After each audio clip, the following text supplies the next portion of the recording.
An extended rant from Ricardo B. I'm your typical Mexican, Italian, British man. You know the type.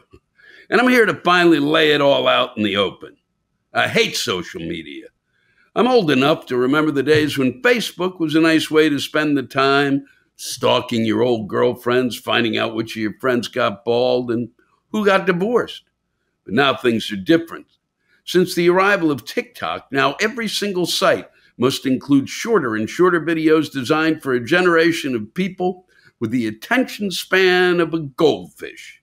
Don't get me wrong, there's some amazing content developers out there, but that's how they get you. One short video hooks you in, and the next thing I know, I've wasted hours going down a never ending spiral of tailor made recommendations because the algorithm decided that if you spent more than 5 seconds watching a video of idiot drivers crashing their cars on a highway, then you must be a fucking lunatic that loves to watch this stuff. It's idiots crashing their cars. Of course I'm going to watch them. However, the one I hate the most is Twitter or X or whatever Elon Musk decides to call that shit show this week. I adopted Twitter, and yes, I'm calling it Twitter very late in life. And it seemed like a good idea at the time. But recently I've noticed how it evolved into a blood pressure raising anxiety generator that it is now. I reside in Great Britain, where I get to live in first person the level of shameless corruption and lack of the tiniest common decency from our current snob, silver spoon-fed fuckwads running the country.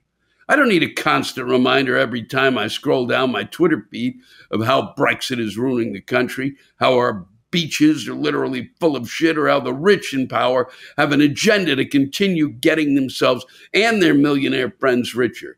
So I turned to my Mexican feed looking for some nostalgia from my youth. And what do I find? Tweets and tweets of people showcasing the decline of what used to be a progressive country and is now going full speed ahead to authoritarianism in the hands of a so-called president whose legacy will be a country of poor, ignorant people, completely dependent on the crumbs they receive from their rulers, but only if they vote for them again. Did I mention I'm also Italian? I only have Italian citizenship. Well, dearie, that doesn't stop me from the depression I get from seeing my adopted country in the hands of neo-fascists that would make my wife's grandfather turn in his grave. Fuck! Maybe I have too many passports. Maybe I should be more careful who I follow on Twitter. Maybe Twitter is not a bad thing, as it has opened my eyes to the fact that we live in dystopian times and we need to start doing something about it before the whole fucking world burns. In any case, I still hate the way Twitter makes my blood boil, forcing me to take respite in my Facebook and YouTube short videos and swipe until my fingers bleed looking for any sign of decency left in this world, which in this day and age means comedians talking to themselves. And cat videos. You gotta love cat videos. And I gotta love your rant there, Ricardo. Thank you for sharing. But with all of your nationalities, it was just, the thing is you gotta stop it. There's that thing. It's like, there's a hook to it all. That's for sure. And they certainly have tapped into it.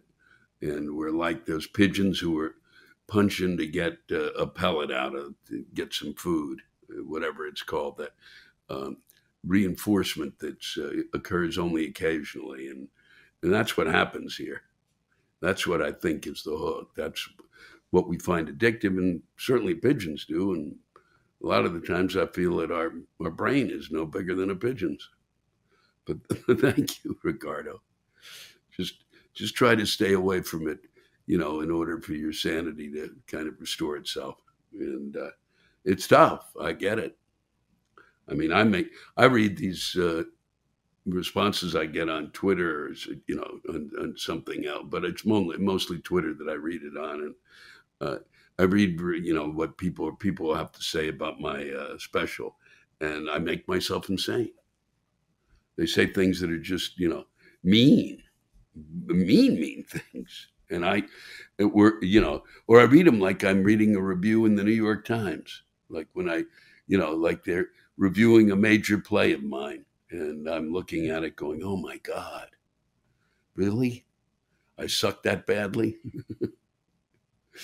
And it takes me like a little time to get over it, and then I have to get over not wanting to respond because they didn't really pay attention. I've got to stop. It was it was good that you shared, Ricardo. I'm just trying to share with you that it's a road to madness. I've been there. Uh, try to take the path less taken, the one that just allows you to take a nap. All righty, take care. Thanks.